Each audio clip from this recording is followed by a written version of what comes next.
escuchar a Miguel Ángel Quintanilla, que es un discípulo de Bunge también, muy preocupado sobre todo por aspectos de la filosofía de la tecnología. Lo presento brevemente y ya le doy la palabra al doctor. Déjenme un segundito.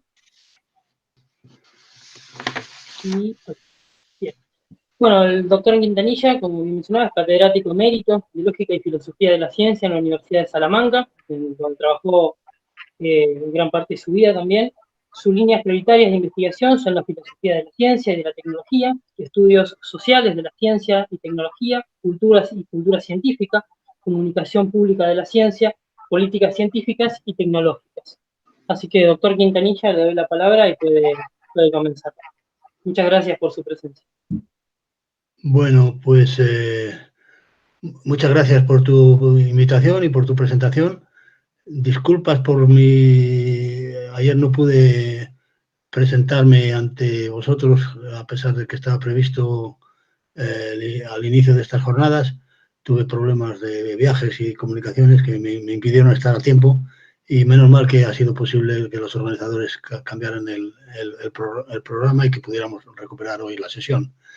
Empiezo esta sesión muy agradecido por vuestra invitación y muy impresionado porque acabo de descubrir que entre nuestros copartícipes está Marta Bunge. Buenas tardes, Marta, y encantado de tenerte aquí. Muchas gracias por estar aquí. Me encanta saber que estás bien y sabes que llevamos un año echando de menos a Mario, pero que gracias a ti lo hemos tenido presente muchos de sus amigos y discípulos, ¿no?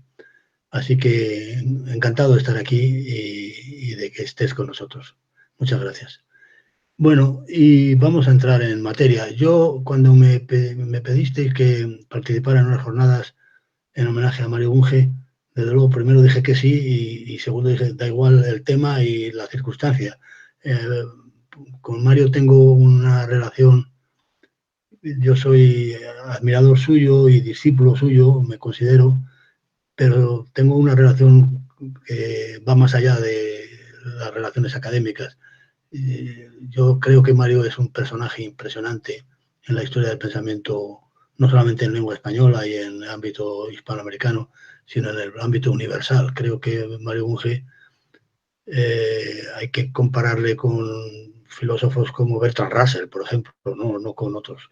Y muchas veces tengo la impresión de que no le hemos hecho justicia, la gente que más cerca hemos estado de él, porque quizá no hemos a veces sabido estar a su altura, y otras veces porque, bueno, en nuestra cultura hispánica, digámoslo así, yo puedo decirlo porque estoy en España y no tengo ningún reparo en reconocer mis deficiencias. Dentro de nuestra cultura hispánica no solemos tener un principio elemental, que es el de rendir homenaje a aquellas personas que se lo merecen, si son cercanas a nosotros, ¿no?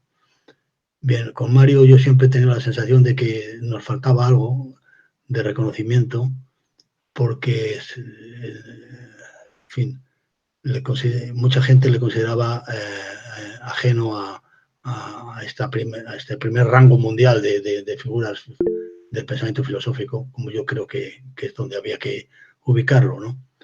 Y bueno, ahora estoy contento porque veo que durante este año, después de su fallecimiento, han proliferado las iniciativas de homenajes a Mario, de recuperación de Mario, y se están volviendo a poner sobre en la agenda de la actualidad ideas y libros y iniciativas que él puso en marcha y que durante su vida no siempre supimos seguir y reconocerle en toda su valía. Quiero, por ejemplo, hacer referencia a cosas tales como la biblioteca Bunge, que puso en marcha la editorial La Etoli de España, ¿no?, de Navarra.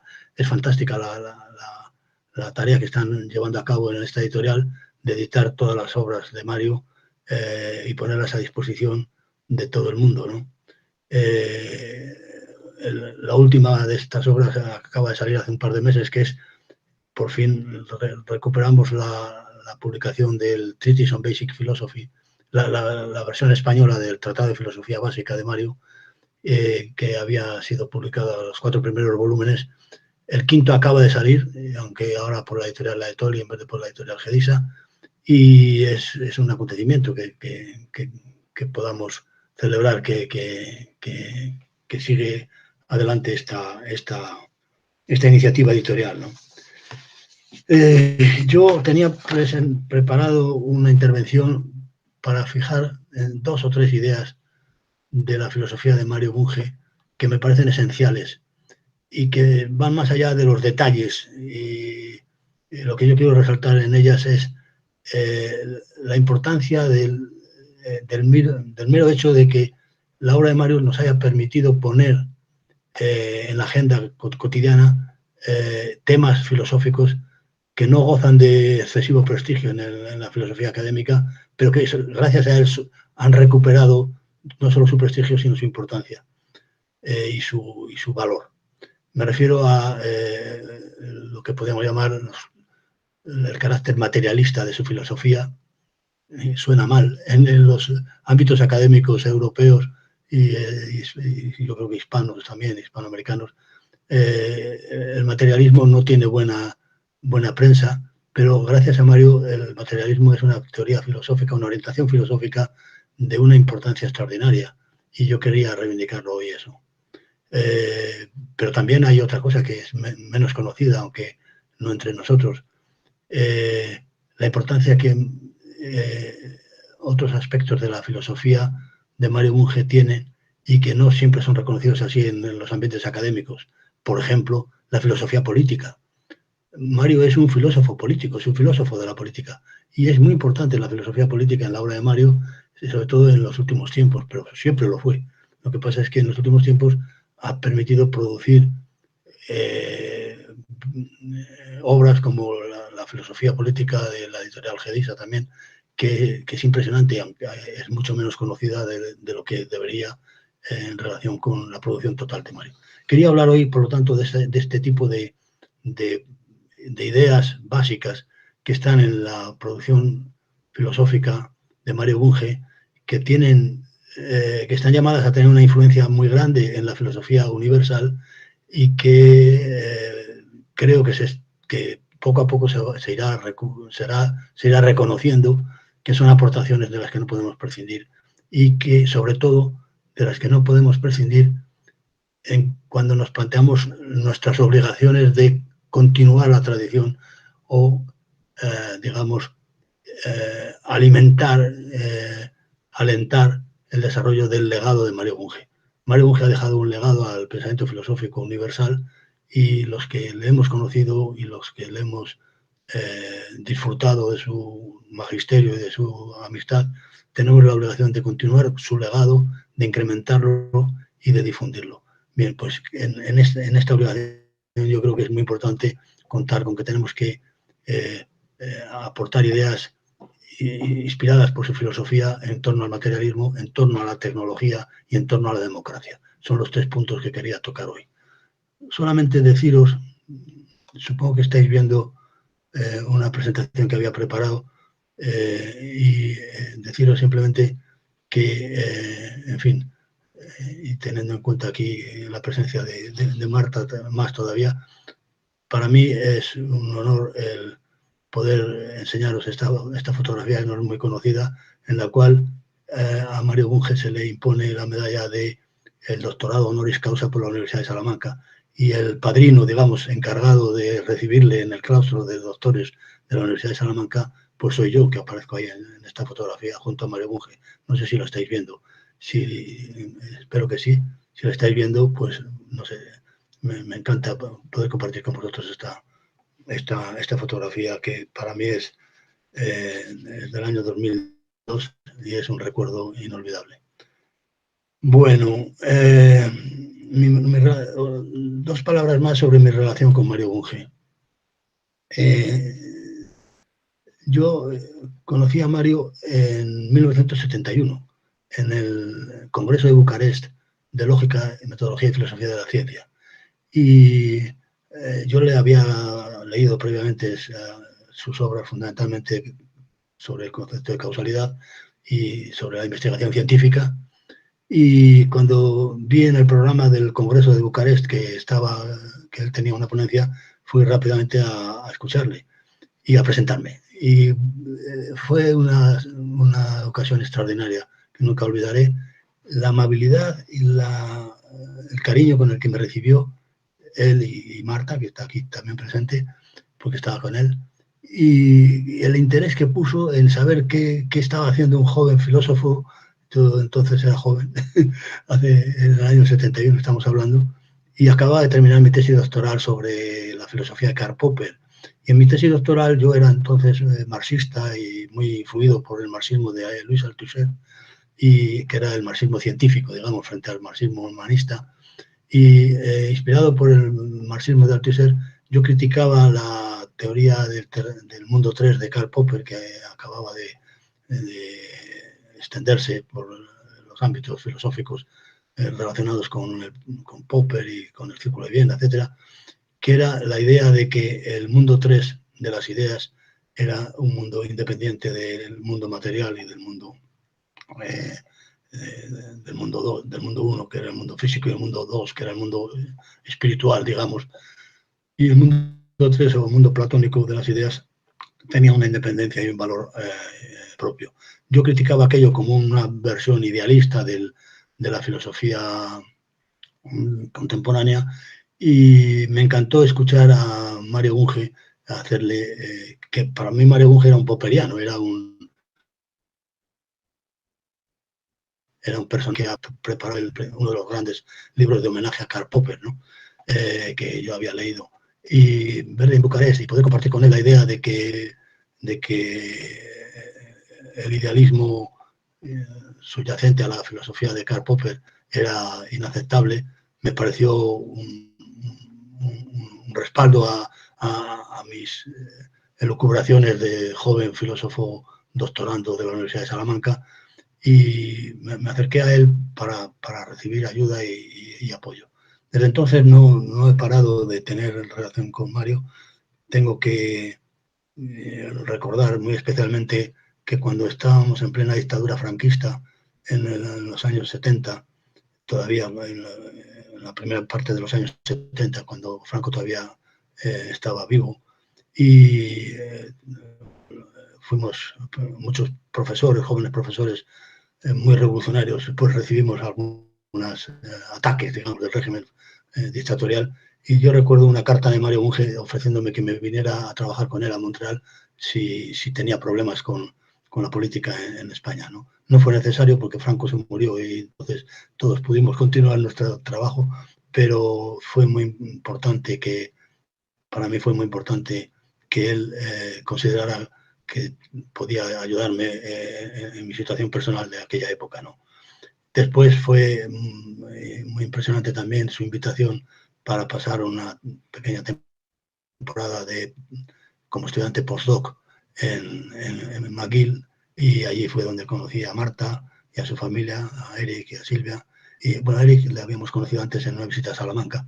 Y bueno, mi estancia en Montreal en el año 79 fue decisiva para el resto de mi carrera académica desde entonces hasta acá.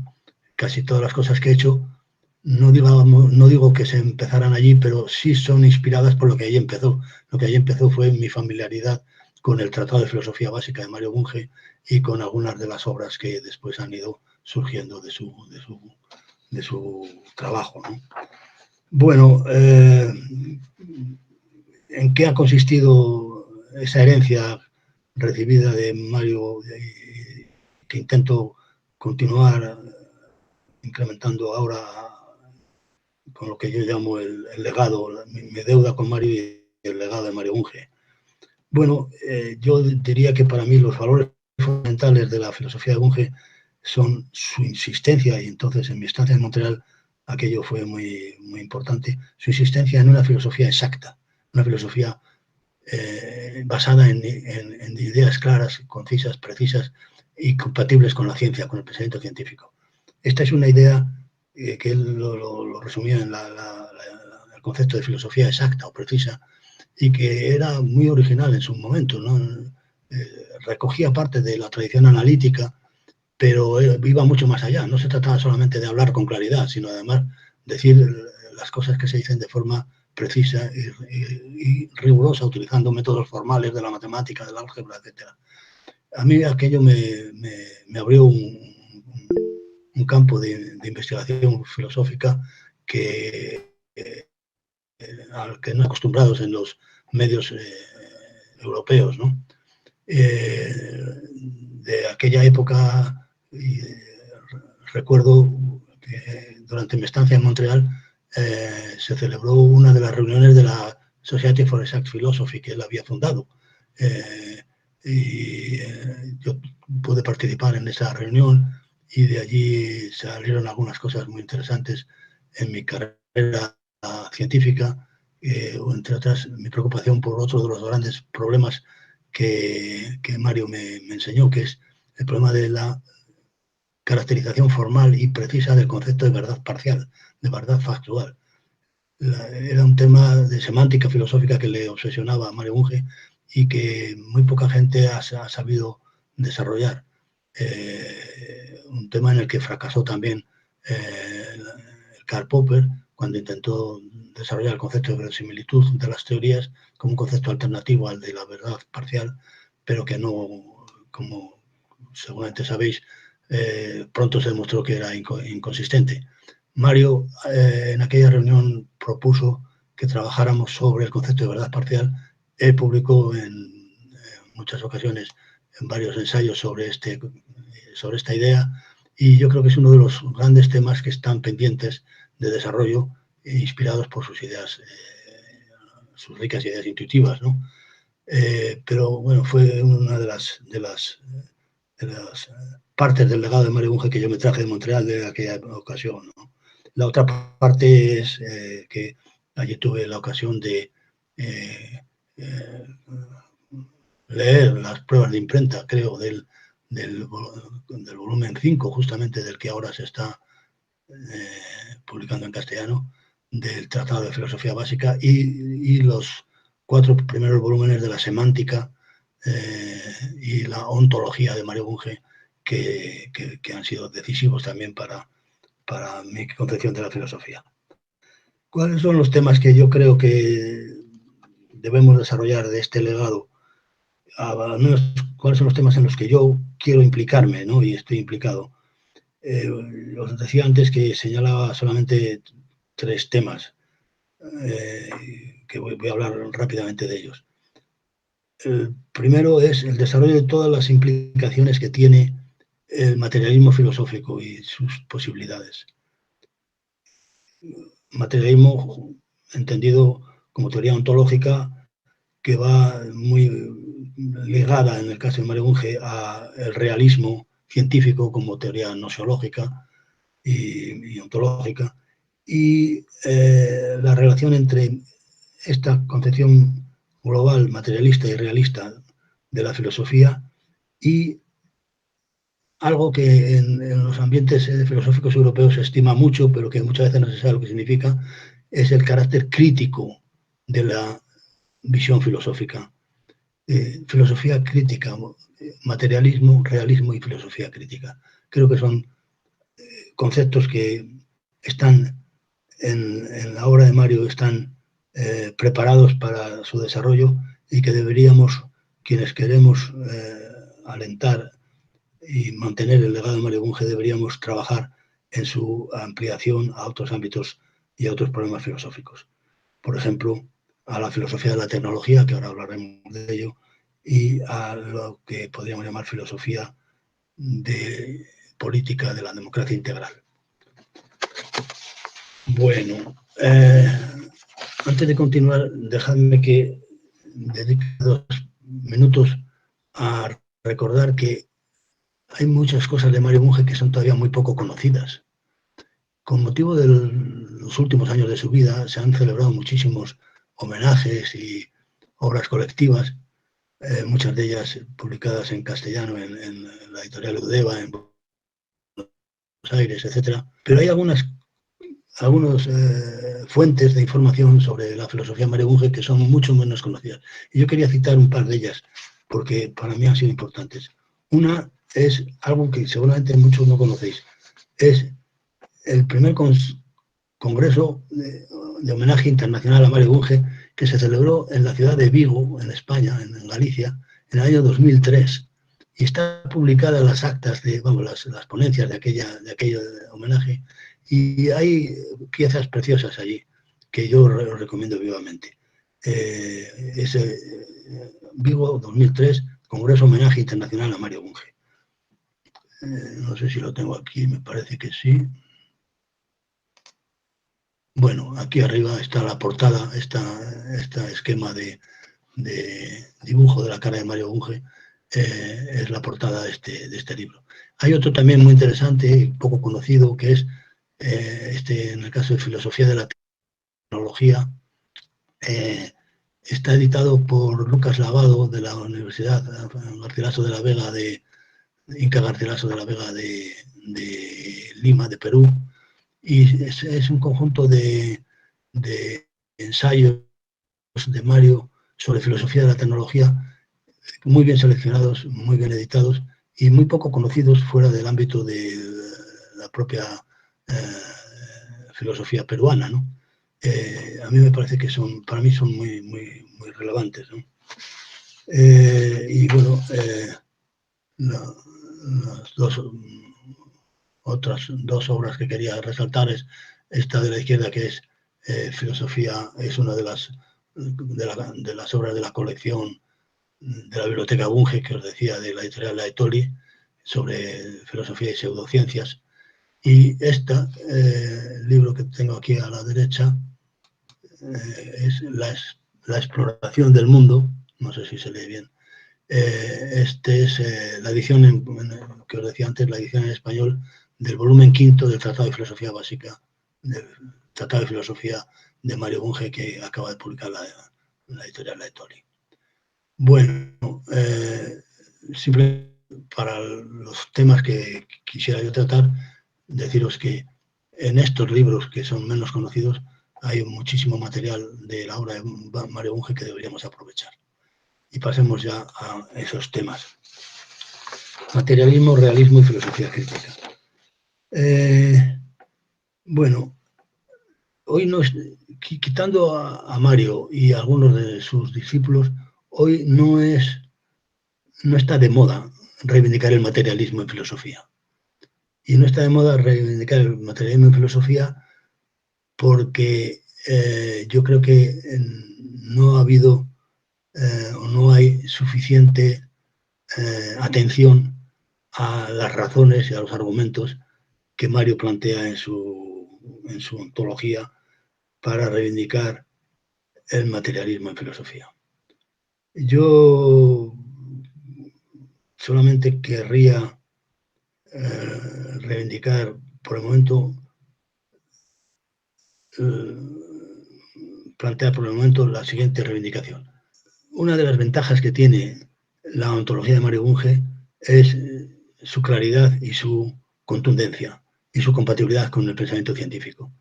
Pero uno de los puntos en los que esto es más discutido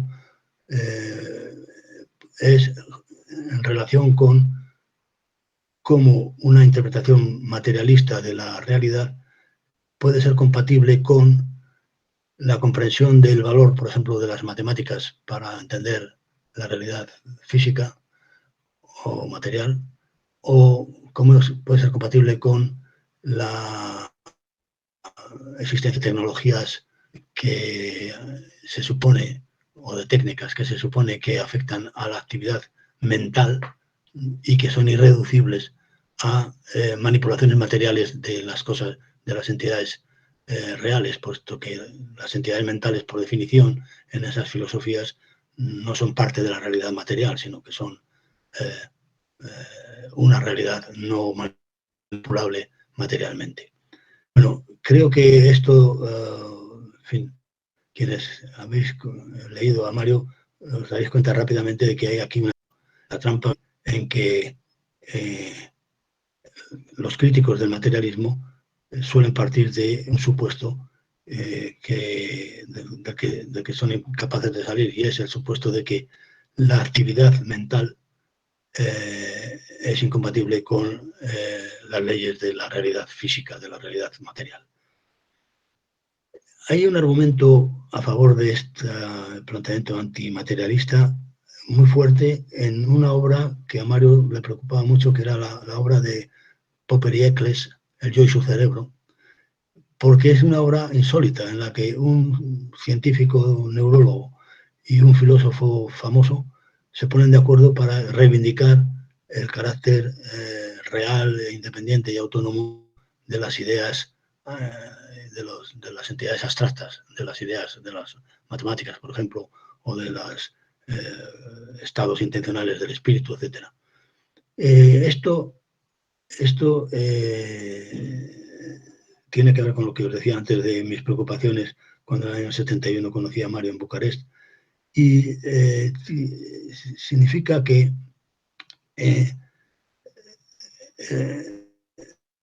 los materialistas tenemos la responsabilidad de dar respuesta al único argumento que me parece que tiene cierto peso en el discurso de Karl Popper en ese libro con Eccles. El argumento es el siguiente: si las ideas son reducibles a entidades materiales, o sea, si el mundo de las ideas no existe, sino que se reduce al mundo de hechos físicos, entonces el valor crítico de las ideas, el valor de las ideas para avanzar en el conocimiento de la verdad es inexplicable, es incomprensible. O sea, para que las ideas, para que una inferencia deductiva, por ejemplo, en matemáticas, tenga valor, necesita que ese valor le venga dado por la propia estructura del pensamiento matemático, no por el hecho de que nuestro cerebro, las neuronas que componen nuestro cerebro se hayan activado de determinada manera como consecuencia de la administración de una droga o de una terapia psiquiátrica, etc. Es decir, el gran argumento consiste en que capaces de concebir teorías, la teoría de que todas las cosas son reales, son materiales, etc., se necesita que las ideas mismas, ellas mismas no sean materiales, tengan una autonomía propia, una entidad propia, independiente de su carácter material. Bueno, como sabéis, Mario, esto lo resuelve, nunca ha contestado, que yo sepa, directamente a este planteamiento que le parece, yo creo que a él le parecería demasiado ingenuo para merecer su contestación, pero si uno quiere extrapolar cómo habría que contestar a esta objeción del pensamiento popperiano, digamos, con respecto al valor de la filosofía materialista de Mario Bunge, habría que decir que en la filosofía de Mario Bunge la naturaleza de las entidades, por ejemplo, de los números, de las entidades abstractas,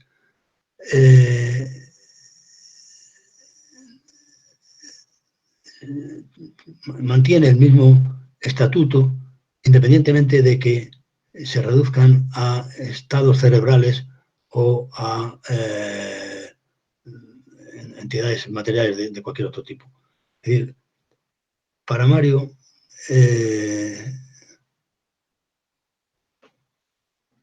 la cuestión esencial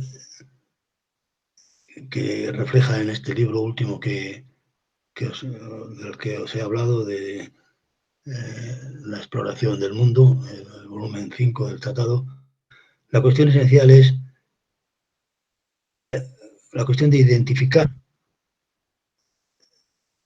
los estados mentales de la filosofía subjetiva o idealista con entidades materiales neurobiológicas. Ya sabéis cuál es la solución. La solución es que él piensa, siguiendo las investigaciones de Bindra y de Hebb, que las construcciones mentales son lo mismo que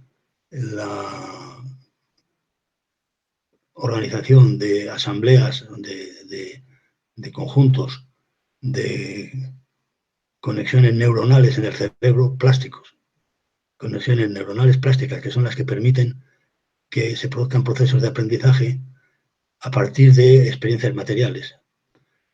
¿Qué es una idea abstracta? Una idea abstracta es algo que se piensa de forma no referida a entidades concretas, sino a propiedades del propio pensamiento, por ejemplo, y que tiene un valor en la medida en que permite definir clases de equivalencia de sistemas psíquicos, de sistemas neuronales, que se corresponden con ese concepto, con esa teoría.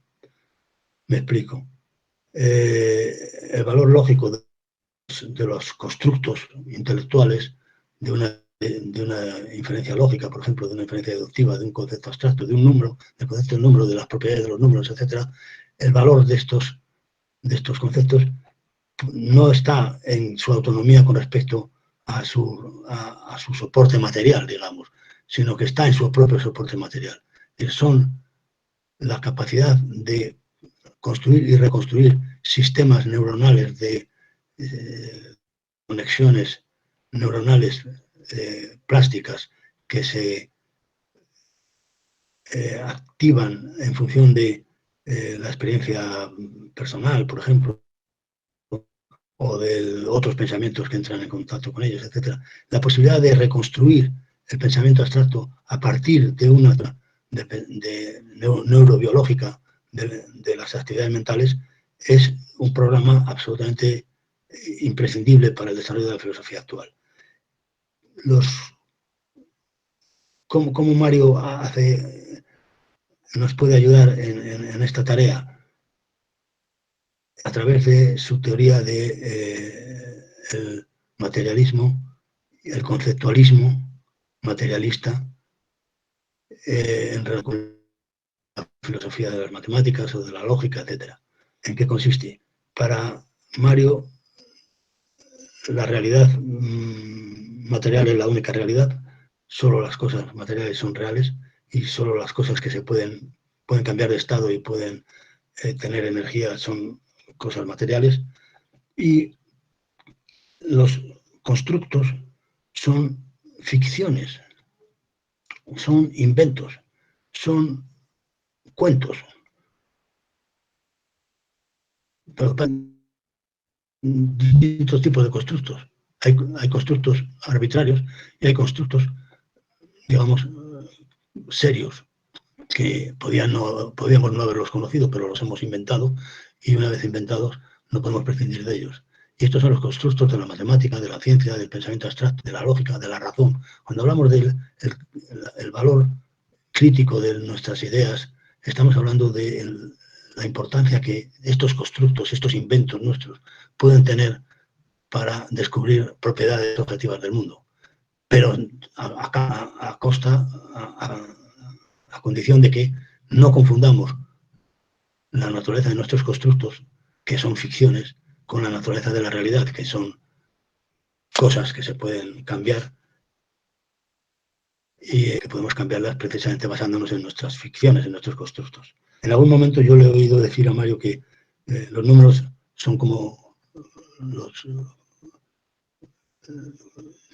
un concepto abstracto tiene algo muy parecido a lo que tiene un personaje de novela.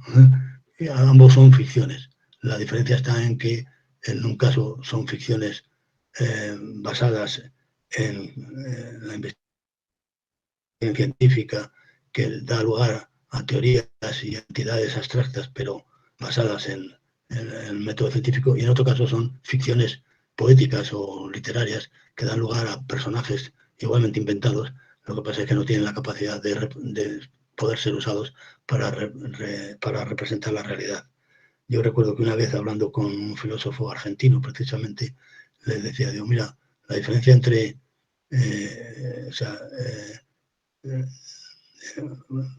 una filosofía realista y materialista como la de Mario Bunge y una filosofía no materialista, es que para Mario Bunge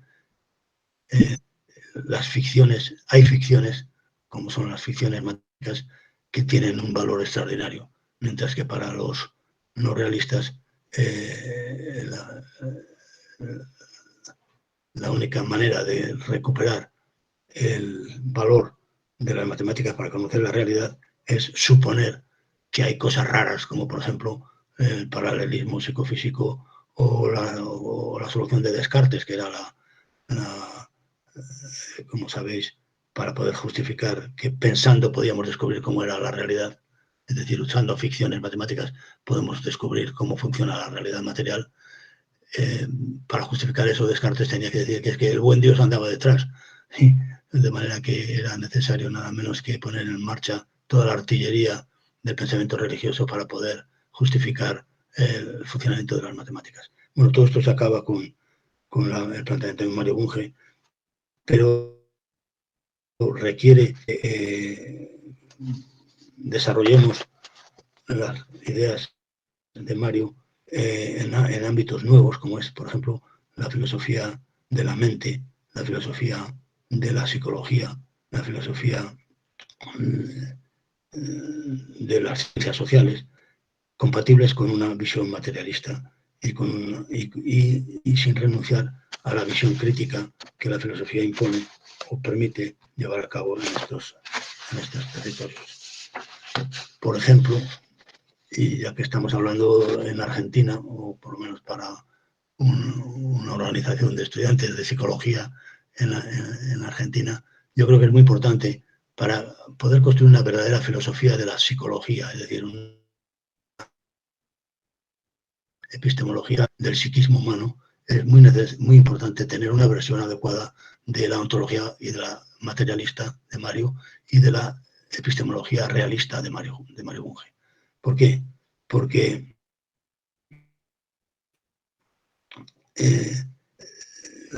la psicología es el estudio científico del pensamiento, de la actividad psíquica humana, es decir, de la actividad que consiste finalmente, de una forma u otra, en inventar ficciones, porque lo que es característico del psiquismo humano, no exclusivo, pero lo que es característico es que gracias a nuestra actividad mental construimos entidades a las que ficticiamente consideramos como objetos independientes de nosotros. Estas son las ideas de Popper o los estados mentales de los filósofos analíticos, ¿no? Pero la psicología tiene una tratamiento en el comportamiento del cerebro humano. Y hay tres formas de tratar estos desajustes, estos problemas, que es lo que supongo que estudiáis los estudiantes de psicología en vuestras universidades. Podemos cambiar la conducta humana, la conducta intencional humana, es decir, la conducta vinculada a la actividad neuronal o psicológica o intencional. Podemos cambiarla, podemos influir en ella cuando hay desajustes y podemos hacerlo esto a través de distintos procedimientos. Uno de ellos es el de las técnicas de condicionamiento, de aprendizaje conductual, es decir, de manipulación de la conducta humana a través de procesos de aprendizaje. Pueden ser más o menos efectivas, más o menos eficaces y más o menos peligrosas, pero todas estas técnicas requieren un uso adecuado de la comunicación entre el paciente y el enfermo, entre el paciente y el terapeuta, y un compromiso con el carácter realista de la interpretación de la conducta humana. Esto no siempre se da, porque muchas veces las terapias conductuales se basan en teorías científicamente inválidas, ¿no? Como es, y esto es famoso, Mario, también por sus feroces críticas, como es el psicoanálisis. El psicoanálisis, lo malo del psicoanálisis, que sea una técnica terapéutica psíquica poco eficaz o muy ideológica. Lo malo del psicoanálisis es que, aun con sus mejores intenciones, los psicoanalistas están conceptualizando su actividad terapéutica con teorías científicas falsas. Es decir, el problema del psicoanálisis no es que sea poco eficaz, el problema del psicoanálisis es que es falso. Y cuando pretende ser verdadero no aporta ninguna prueba de que sus datos, sus teorías y sus conceptos tengan respaldo en la práctica. Bueno, es muy importante tener una visión filosófica como la de Mario para poder entender que hay terapias prácticas psiquiátricas que simplemente independientemente de que sean eficaces o no sean, simplemente no son viables científicamente. Y en este caso están muchos de los planteamientos de la psiquiatría actual, sobre todo de los últimos años,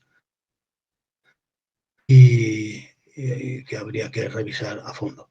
Pero hay otras prácticas igualmente importantes, como es la manipulación masiva de la actividad psicológica a través de la intervención en el cerebro humano, por ejemplo, la cirugía, neurocirugía para resolver problemas psicológicos, o las técnicas tradicionales del electroshock para resolver problemas psicológicos. Todo eso es matar moscas a cañonazos. Estamos, a la luz de la filosofía materialista de Bunge, estamos asistiendo a unas tecnologías tecnologías terapéuticas, que simplemente tienen un problema, y es que no son eficientes, no son eficaces, son destructivas, son incompatibles con una visión racionalista y crítica del psiquismo humano. Y lo mismo puede estar ocurriendo con la más interesante de las líneas de terapia psíquica, que son las basadas en la farmacología, donde se ha avanzado muchísimo.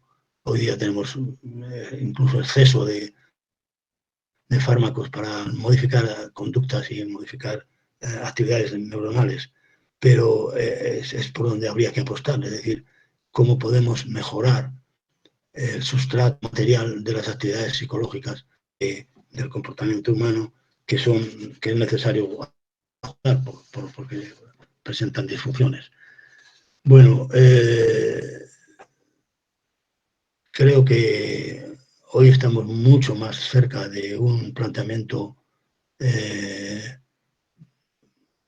la terapia psicológica compatible con el materialismo de Mario y con la actitud científica de lo que estábamos hace años, cuando él casi en exclusiva abanderaba la lucha contra las supersticiones en el ámbito de la psicología, en la teoría del conocimiento, etc. Con esto entramos en el otro campo, vamos a ir terminando ya, de la filosofía de Mario Bunge que quería hoy resaltar, que es el campo de la atención a no solamente la ciencia, la filosofía, sino también a la técnica, a la práctica y a las implicaciones sociales, económicas y culturales de la actividad práctica y no solamente del pensamiento. A mí esto me parece muy importante también, porque normalmente en nuestras tradiciones filosóficas damos importancia a las ideas, a los conceptos, a las discusiones, pero no damos tanta importancia a la acción.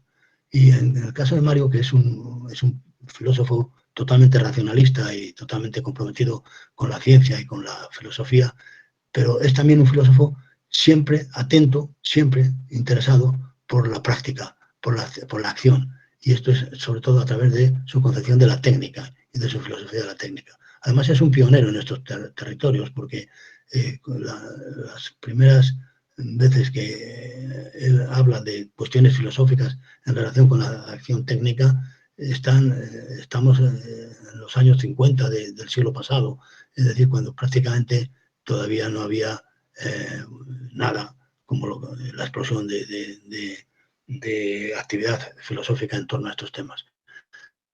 Yo tengo que reconocer que es el campo en el que más deudor me siento de Mario Bunge. También fue como consecuencia de aquella estancia en Montreal, donde tuve contacto con los primeros volúmenes de la antología de Mario Bunge y me permitió dar un significado preciso a un concepto que es esencial en la filosofía de la técnica. Es el concepto de sistema de acciones. Las técnicas son formas de actuar, formas de realizar acciones intencionalmente orientadas a objetivos y a valores decididos por los seres humanos. Y es la forma como Mario tiene de conceptualizar la acción técnica como una acción dirigida a objetivos y guiada por valores. A mí me pareció muy importante esto y utilicé en mi libro de un enfoque filosófico lo que había aprendido con él en aquella estancia en el año 79 en Montreal, sobre el concepto de acontecimiento, acción, valor, etc. ¿Qué es lo que podemos aportar en este? ¿Cómo podemos desarrollar el legado de Mario Bunge en este campo de la filosofía de la técnica?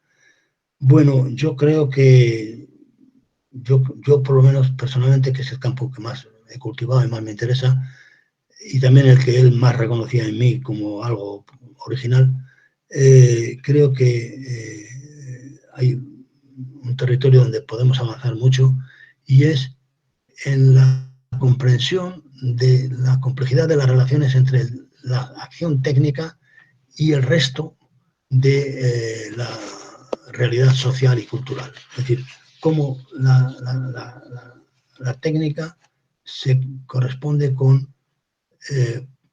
responde a problemas que tienen que ver con nuestros valores morales, políticos, sociales, económicos, etc. Desgraciadamente no tuve tiempo de hablar con él directamente de este tema, pero yo creo que él hubiera recibido con agrado iniciativas encaminadas a poner de manifiesto lo que él ya dice en su libro. En el volumen 7 del Tratado de Filosofía Básica habla de filosofía de la técnica, y lo que pone ahí de relieve es que la técnica no es algo que se produzca de forma autónoma, sino que es algo que depende de los valores, los objetivos de las acciones humanas que se involucran en el desarrollo tecnológico, en el diseño de nuevos artefactos técnicos. La distinción entre cosas naturales y cosas artificiales, ambas son cosas materiales, pero la distinción fundamental es que las cosas artificiales, es decir, los objetivos, los resultados, los productos de la técnica, son derivados de la actuación intencional humana. Y de aquí salen ideas muy importantes para la política científica y tecnológica de nuestro tiempo, que a mí me hubiera gustado hablar con Mario. Entre otras, yo he propuesto que, ¿por qué no diseñamos un modelo alternativo de desarrollo tecnológico, como a él le gustaba en otros campos, ¿no? El modelo alternativo de desarrollo tecnológico yo lo llamo el modelo de las tecnologías entrañables. No todas las tecnologías tienen por qué ser entrañables, pero sí podemos promover formas de afrontar el desarrollo tecnológico basadas en principios humanísticos, científicos y tecnológicos que no tienen por qué ser los que actualmente tienen más incidencia en el campo de la tecnología y de la economía actuales. Por ejemplo, el decálogo de tecnologías entrañables podría incorporar valores como estos. Deberíamos de potenciar tecnologías abiertas, es decir, accesibles y apropiables por la sociedad, en vez de tecnologías cerradas y ocultas para garantizar la especulación de su valor económico. Podríamos promover tecnologías polivalentes, susceptibles de usos alternativos en vez de tecnologías que esclavizan al usuario porque le impiden salirse del repertorio de actividades previamente definidas en función de los intereses del propietario de esa tecnología. Podríamos promover tecnologías dóciles, es decir, controlables por el usuario, en vez de tecnologías que impongan su lógica, sus exigencias al usuario. Podríamos promover tecnologías limitadas en el sentido de que pueden ser funestas, pero que son inevitables. Si son evitables, podamos replantearnos el apoyarlas o no. Tecnologías reversibles, es decir, la posibilidad de volver al estado inicial del sistema y, si fuera necesario. Tecnologías recuperables. Hoy está esto ya incluido en el modelo de economía circular que está abriéndose camino a nivel internacional, pero va mucho más allá. Es la idea de que podamos hacer tecnologías que, si alteran el medio, no lo hagan además a base de incrementar los desperdicios tecnológicos, sino que sean tecnologías capaces de facilitar su mantenimiento y su reparación. Tecnologías comprensibles, diseño manifiesto, no oculto para que la gente no lo pueda entender. Tecnologías participativas que potencien la cooperación, como dice Mario, la cooperación humana, en vez de solamente la competición. Y tecnologías sostenibles, es decir, que ahorren y permitan el reciclado de energía y de recursos. Y para terminar, el decálogo de tecnologías entrañables, tecnologías socialmente responsables, es decir, aquellas tales que las consecuencias de su desarrollo no empeoren la situación de los colectivos más desfavorecidos, sino en todo caso los mejoren. Bueno, estas son algunas ideas para desarrollar el legado de Mario Bunge en el campo de la filosofía de la tecnología. Y por fin, y ya termino porque me he pasado con muchísimo el tiempo, una nueva cultura política. Creo que tenemos también que desarrollar su legado en este campo. Pero aquí basta con él mismo, él nos propone su decálogo, no sé si son 10 o 7, sus propuestas. Democracia ambiental, acceso a recursos naturales, igualdad de acceso a recursos naturales, democracia biológica, igualdad, no discriminación de género o raza o por otro motivo biológico, democracia económica, economía cooperativa, no lucrativa, democracia igualdad de acceso al patrimonio cultural, científico y tecnológico, democracia política, acceso igual al poder público en condiciones de igualdad, democracia jurídica, isonomía, es decir, igualdad ante la ley, y democracia global, es decir, respeto a la Carta de las Naciones Unidas, igualdad de derechos y derecho a la determinación de los pueblos. Esto es el legado de Bunge, el legado filosófico, el legado de filosofía de la tecnología y el legado en filosofía política. Al menos es el legado que yo quisiera desarrollar o contribuir a desarrollar y al que os invito a todos a que os suméis. Yo lo estoy haciendo y, bueno, estoy encantado de haber tenido la ocasión de contribuir a ello. Muchas gracias a todos por vuestro interés y si hay alguna cuestión, estoy todavía encantado. Creo que tenemos 5 minutos, ¿no? Sí, muchas gracias a usted, doctor Quintanilla. Fue muy interesante la ponencia realmente y sobre todo con las anécdotas y también que reviva un poco lo olvidado de la filosofía de Bunge. Y bueno, sí, hay bastantes preguntas, así que tenemos poco tiempo, pero voy a tratar de sintetizarlas así usted pueda contestar. Hay dos preguntas referidas a cuál es el estado actual de la ontología tecnológica, ¿sí? ¿Cuál es el estado actual de los estudios? Imagino en ontología. Perdón.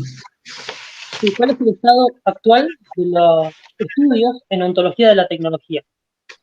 Y cómo la ontología bungiana, que es algo que usted trató durante esa ponencia, puede aportar a los principales problemas de esta filosofía de la tecnología. Vale. Bueno, yo lo que yo considero más importante para la filosofía de la tecnología de la obra de Bunge es su ontología, la ontología materialista y sistémica. Yo, en mi filosofía de la vida hay un concepto fundamental, que es la noción de sistema técnico, como sistema de acciones intencionalmente orientado el sistema a la consecución de objetivos que se consideran valiosos de forma eficiente. Ahí hay 4 o 5 conceptos, los cuales son todos ellos conceptos de la ontología de Bunge. Concepto de acción, sistema de acciones, acción intencional. El concepto de eficiencia, que está basado en la comparación entre objetivos y resultados de una acción. Y lo que puedo decir es que me parece que está todavía por explotar todas las consecuencias que se pueden sacar de la ontología de Mario Bunge para una adecuada filosofía de la técnica. No sé si contesto con esto. Por lo menos me pareció adecuado. Una persona recomienda, digamos, ver la película Metrópolis de Fritz Lang, que puede ser una herramienta para estudiar aspectos de filosofía de la tecnología. No sé si usted está de acuerdo con eso. Y el otro es que... Sí. Y la otra pregunta sería, el hecho de que la mente sea intangible, ¿amerita para excluir dicho concepto de la filosofía materialista y la actividad científica? Por ejemplo. Vamos, sobre Metrópolis, no sé si podéis ver en el fondo de mi habitación, desde donde estoy hablando, bien, veis un cartel que es el cartel del anuncio de la película de Metrópolis. La robot de la película de Metrópolis. Para mí es una obra de culto, ¿no? O sea, yo creo que Metrópolis es la síntesis de todos los mitos sobre la tecnología del siglo XX, ¿no? Y como mitos, pues muy bien expuestos en Metrópolis, pero que hay que combatir, obviamente, porque son mitos, son pensamiento mítico, no pensamiento racional.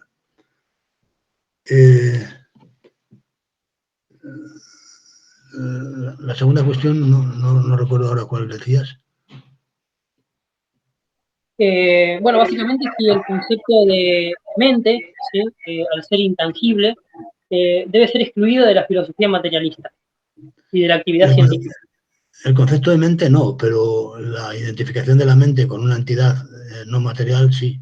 La mente no es el cerebro humano, es el cerebro humano funcionando.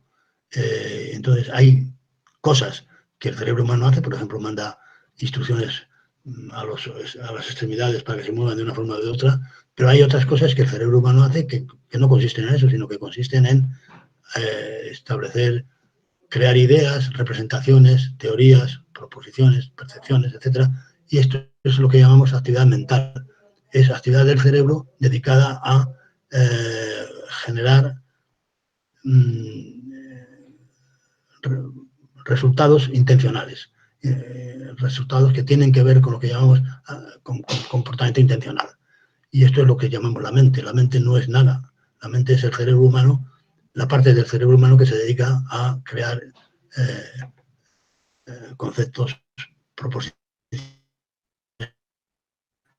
teorías, sensaciones, percepciones, es decir, actividad mental. Pero detrás no hay más que neuronas. O si queréis con más precisión, conjuntos de neuronas clasificables como clase de equivalencia funcional en relación con las actividades intencionales. Perfecto. Y una última pregunta ya para finalizar. ¿Pueden los filósofos profesionales,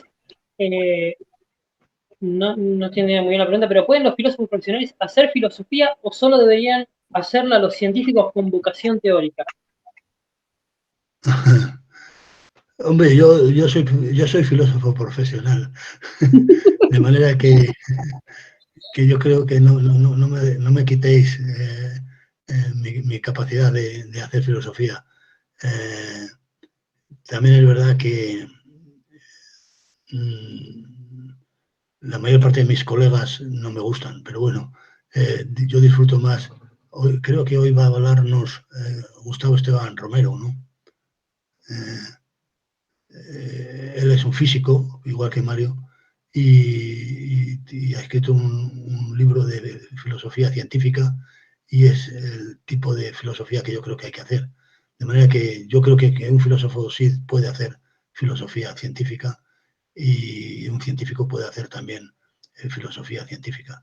No creo que, no creo que haya que ser científico en ejercicio para hacer filosofía, ni que haya que renunciar a hacer buena filosofía por el hecho de estar en una facultad de filosofía o de psicología, como estáis vosotros, o lo que sea, ¿no? En definitiva, yo creo que sí, que tengo derecho a hacer filosofía.